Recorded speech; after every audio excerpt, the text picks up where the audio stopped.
Last but not least, folks, is tags, a plan, a site map. Whew, who knew orcharding was so complicated? Well, in your home orchard, and whether it's just a few trees, whether it's a shade tree or a shrub, isn't it so nice to be able to walk around and be like, that's a this and this is a that?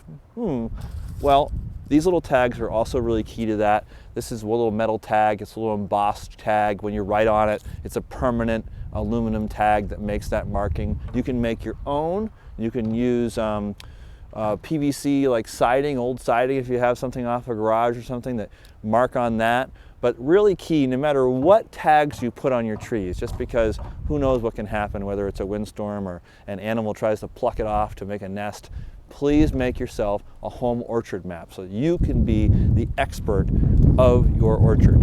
When you attach your tags, just remember, you don't want to attach them and have them end up strangling your tree.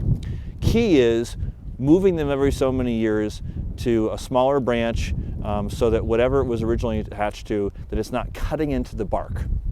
So however you want to do that, you know, the orchard map, keep it on hand, give people tours, but when you go to pick that apple, everyone will always know that's the gold rush you planted.